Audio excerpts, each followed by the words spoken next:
Alhamdulillah, wassalatu wassalamu ala Rasulillah wa ala alihi wa ashabihi wa man tabi'ahu huda wa ta'ala wa la quwwata illa billah. Asyhadu an la ilaha illallah wahdahu la syarika lahu wa asyhadu anna sayyidana Muhammadan abduhu wa rasuluhu la nabiyya ba'dahu wa amma ba'd.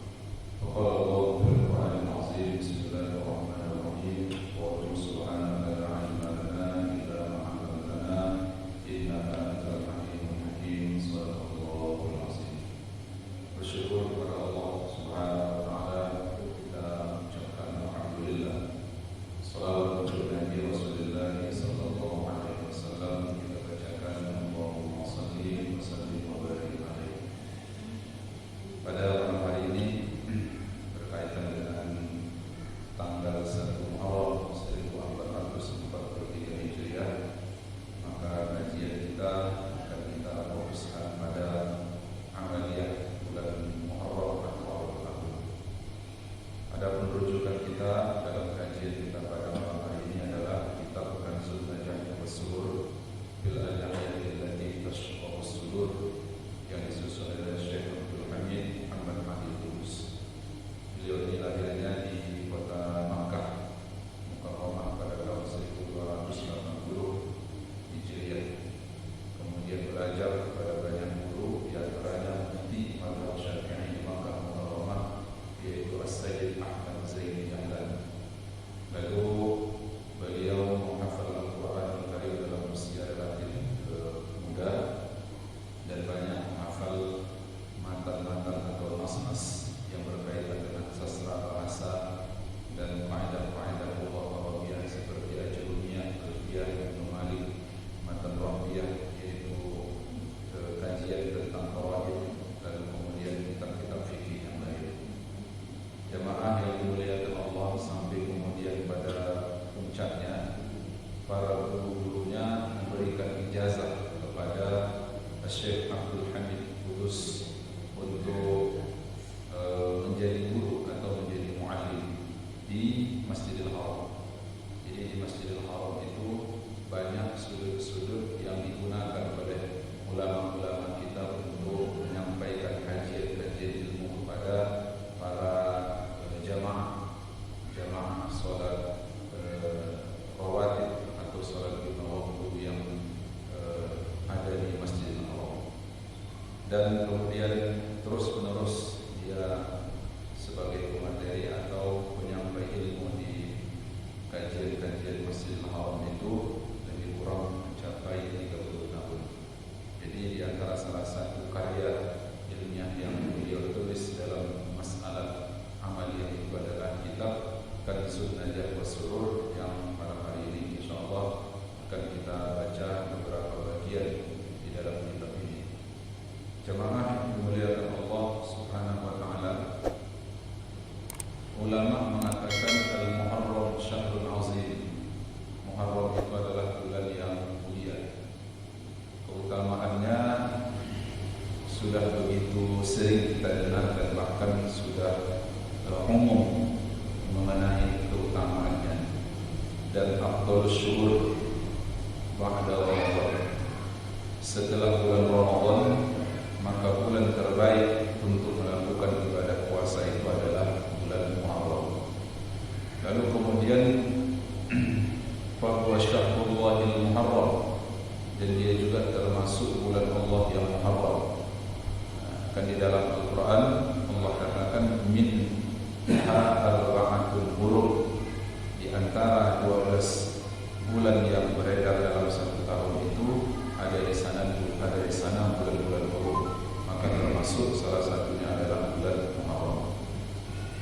Kemudian Ibnu Hajar rahimahullah taala ada meriwayatkan satu hadis Nabi sallallahu alaihi wasallam bahwa Nabi mengatakan, ini satu amalan yang pertama, man shoma akhira yaumin min Dzulhijjah, siapa yang melakukan puasa pada akhir dari bulan Zulhijjah, itu sudah lewat itu, wa awwal yaumin, dan hari pertama atau hari-hari pertama dari bulan Muharram, ja'alallahu ta'ala lahu kaffarata khamsina hasanah, maka Allah Ta'ala menjadikan untuknya kafarah, penebus dari kesalahan-kesalahan sebanyak 50 tahun.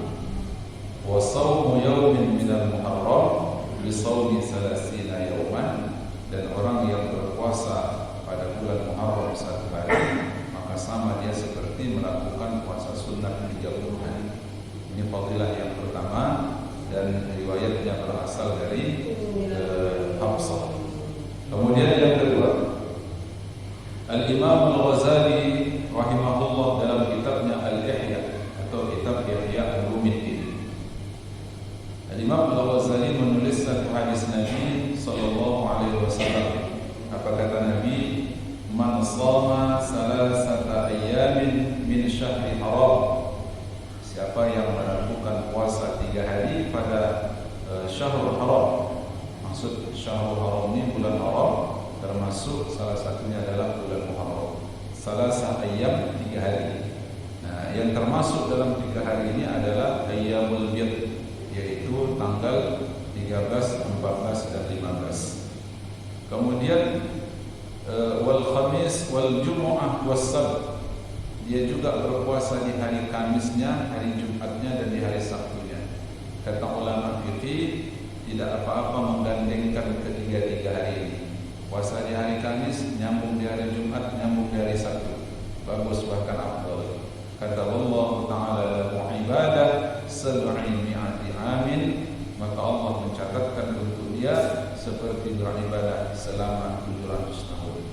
Nah, jadi fadilah pahala itu besar. Meskipun nanti ada ulama-ulama yang menilai hadis-hadis yang seperti ini itu lebih berkualitas pada dhaif atau lemahnya. Namun jamaah yang dimuliakan Allah, ulama seperti Imam An-Nawawi mengakui kebolehan mengamalkan hadis-hadis dhaif itu dalam rangka memperbanyak amaliat-amaliat kita. Jadi diamalkan adalah untuk memperbanyak ibadah-ibadah kita. Kemudian buat doa fil Muharram maksur, dan doa pada bulan Muharram itu adalah doa yang maksur. Jadi istilah maksur itu adalah istilah untuk satu amalan seperti zikir dan doa yang berasal dari Nabi. Nah, ada sumber dari Rasul SAW. Maka ada istilah maksurat dan ghairu maksurat. Maksurat itu adalah untuk zikir dan doa yang berasal dari Al-Quran atau Sunnah Nabi atau hadis Rasul. Sedangkan yang ghairu maksur adalah doa-doa yang tak berasal dari Quran dan hadis Nabi. Seperti doa-doa kita yang kita mintakan kepada Allah Subhanahu wa Ta'ala, itu doa ghairu maksur. Namun bukan berarti doa ghairu maksur ini tak boleh kita bawa. Berdoa itu bukan hanya doa maksurat saja. Doa-doa yang ghairu maksurat itu masih boleh untuk kita baca dan kita bawa dalam doa-doa kita. Meskipun kalau dibandingkan mana yang paling afdal, doa maksurat atau yang ghairu maksurat, yang paling afdal itu adalah yang maksurat. Nah, jemaah muliakan Allah, wa du'a fil Muharram maksur, dan berdoa pada bulan Muharram itu adalah doanya maksur. Wa khabaruhu mawfur wa khairuhu mawfur, dan kebaikan dalam doa pada bulan Muharram itu pun kebaikannya sempurna, kebaikannya banyak. Wa mimma wajadtuhu minhu, jadi di antara yang ditemukan oleh ulama doa yang maksud dalam bulan Muharram itu adalah annahu yaqra'u awwalan qabla du'a'ainil atiyataini. Memang ini agak serius ini amalan ini, agak sedikit berat. Kenapa? Karena banyak jumlahnya. Membaca sebelum membaca dua doa yang berikut, maka hendaklah dia membaca ayatul kursi sebanyak 360 kali. Memang itu saya bilang tadi agak berat. Jadi bagi orang yang dimudahkan oleh Allah membaca 360 kali ini itu mudah. Tapi bagi orang yang diberatkan oleh Allah untuk itu, maka tentu berat. Mustahilkah? Tidak. Kan tidak mustahil membaca ayatul kursi 360 kali. Tidak mustahil. Ma'al basmalah fi kulli marrah berserta dengan membaca bismillah pada tiap-tiap dia membaca ayatul kursi itu. Bismillahirrahmanirrahim. Allahu la ilaha illa huwal hayyul qayyum la ta'khudhuhu sinatun wa la naum. Nah, jadi dibacanya sebanyak 300 kali bersama dengan bismillah. Baru setelah dia membaca ayatul kursi itu 360 kali, barulah dibacanya doa yang maksur tadi. Apa doa yang maksur? Allahumma ya muhawwilal ahwal, hawwil hali ila ahsanil hal, bihawlika wa quwwatika ya azizu ya muta'al. Wa sallallahu ta'ala ala sayyidina Muhammadin wa ala alihi wa sahbihi wa sallam. Itu doanya. Nah, ada juga orang yang karena tak sanggup dia membaca ayat kursi 360 kali itu, maka dibacakannya saja doanya. Ya, satu amaliyah itu kalau tidak dapat membacanya semua, jangan tinggalkan semua, gitu. Satu amaliyah itu kalau tidak mampu untuk membacanya semua, maka jangan tinggalkan semua. Disuruh untuk membaca doanya setelah membaca ayat kursi sebanyak 360 kali. Mungkin ayat kursinya 360 kali tak sanggup. Jadi berapa yang sanggup? Yang sanggup membaca 3 kali aja. 3 kali dibaca. Ya kan? Nah, walaupun mungkin nanti fadilah ya tidak sama. Apa sebab? Oleh karena tidak sama orang yang membaca ayat kursi sekali dengan orang yang membaca ayat kursi 10 kali. Tidak sama orang yang khatam Al-Quran sekali dengan orang yang khatam Quran 10 kali. Tidak sama. Tentu ada derajat-derajat yang membedakan di antara keduanya. Jadi banyaknya amal itu juga akan menyebabkan kita untuk mendapatkan banyak fadilah. Maka ada istilah ulama yang mengatakan makana aktsara fi'lan kana aktsara fadlan. Banyak dia berbuat maka banyak pula fadilahnya. Orang salat duha boleh 2 boleh 4, ya. Ada yang satu orang salat duha 2 rakaat, yang satu lagi salatnya 4 rakaat. Ditinjau dari sisi banyaknya rakaat yang dilakukan oleh satu orang ini, maka dia tentu lebih banyak dapatkan fadilah bila dibandingkan dengan orang yang hanya 2 rakaat saja. Itu jika ditinjau dari sisi banyaknya satu amaliyah yang dia lakukan. Nah, makanya jemaah yang dimuliakan Allah, kalau tidak bisa semua maka tidak ditinggalkan semua. Nah, kemudian jadi doanya tadi, Allahumma ya muhawwilal ahwal, hawwil hali ila ahsanil hal. Wahai Allah yang mengubah-ubah keadaan. Wahai Allah, wahai Tuhan yang mengubah-ubah keadaan. Robahlah keadaan kami ini ke arah yang lebih baik lagi. Nah, itu pintanya. Hawwil hali ila ahsanil hali. Robahlah keadaan kami ini kepada yang lebih baik lagi, bukan kepada yang lebih buruk. Nah, kenapa? Karena yang merubah-ubah keadaan itu Allah. Bihaulika wa quwwatika, dengan kekuatanmu dan dengan kesanggupanmu ya Allah, ya azizu ya muta'al. Nah, kemudian yang berikutnya, nanti sebelum selesai kajian kita, menutup kajian kita baca doa yang dijelaskan oleh Syekh Abdul Hamid di dalam kitabnya Kanzun Najah wa Sulul ini. Jadi apa kata Al-Imam Al-Ghazali? Kata Imam Ghazali, kuntu di Makkah Al-Musharrafah. Dulu aku pernah berada di Makkah Al-Musharrafah. Fi awwali yaumin min sanatin jadidatin, pada hari pertama dari tahun baru, tahun Hijriah. Taifan bil Baitil Haram, kata Imam Ghazali, saya tawaf di Masjidil Haram, Ka'bah, tawaf keliling Ka'bah. Fa khatara fi nafsi an ara al-Khadir alaihi salam fi dzalika al-yawm. Maka kata Imam Ghazali, terlintas dalam hatiku. Jadi tiba-tiba terlintas dalam hati Imam Ghazali untuk melihat Nabi Khidir alaihissalam. Karena ulama menyebutkan bahwa Nabi Khidir itu masih hidup. Jadi terlintas dalam hatinya untuk bertemu dengan Nabi Khidir alaihissalam pada hari itu. wa alhamani Allah subhanahu wa ta'ala ad-du'a. Kata Imam Al-Ghazali, Allah subhanahu wa ta'ala mengilhamkan kepadaku doa.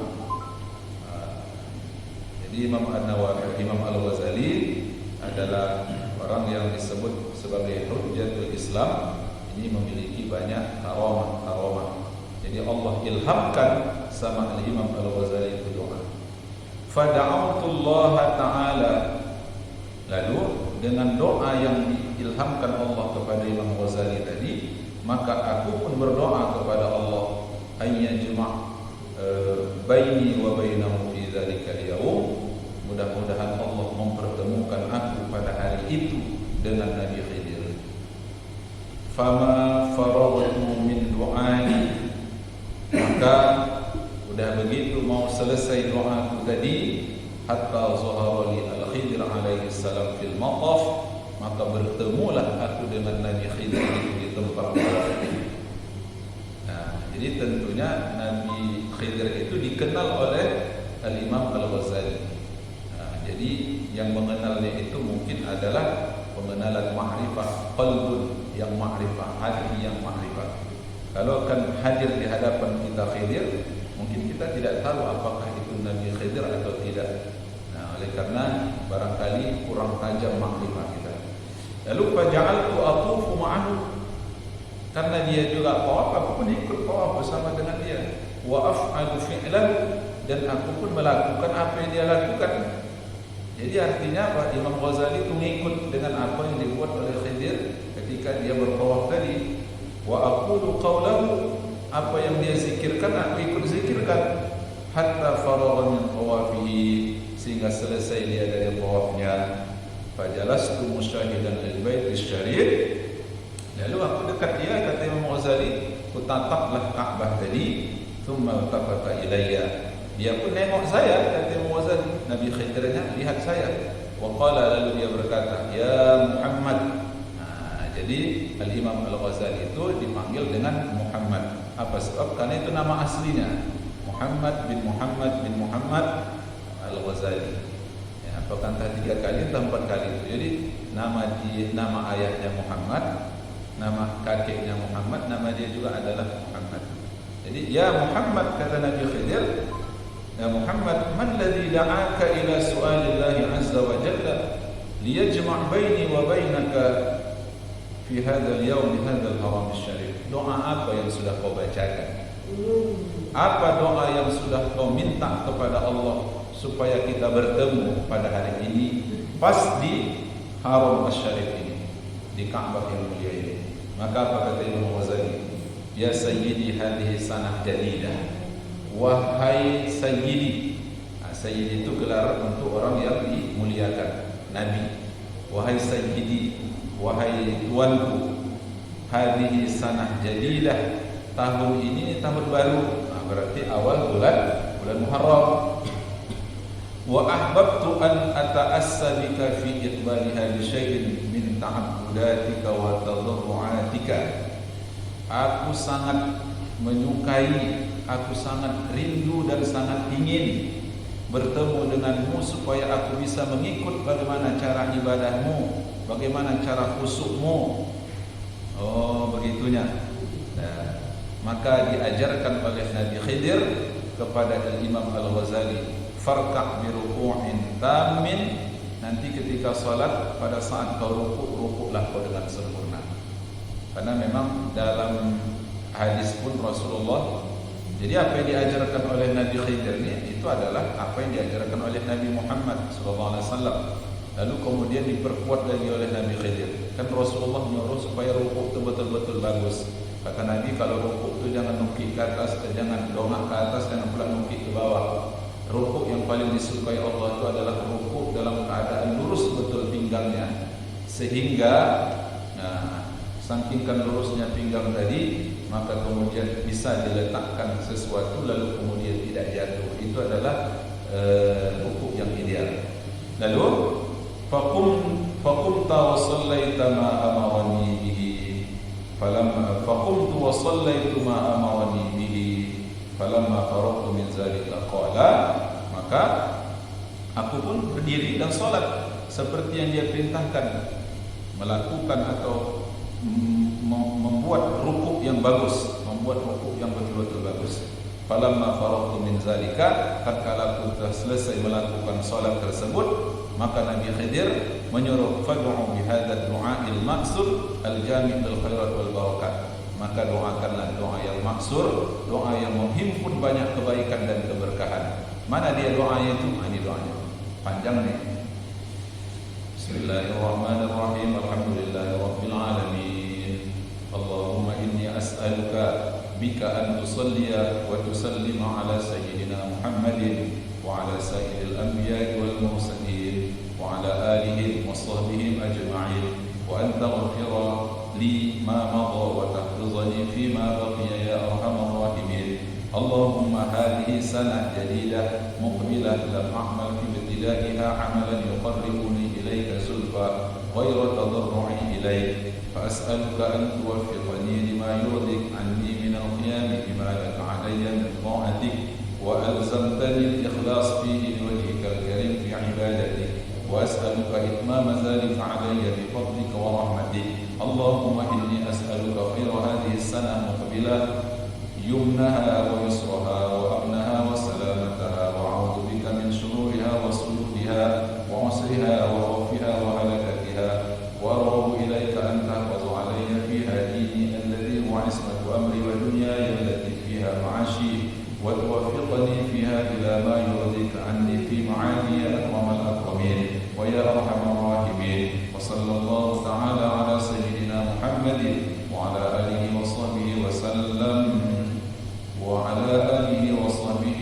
وسلم دعواهم فيها سبحانك اللهم وتحيتهم فيها سلام وآخر دعواهم أن الحمد لله رب العالمين. Mudah-mudahan seluruh hajat-hajat kita diijabah oleh Allah Subhanahu wa taala berkah dari bacaan doa tadi.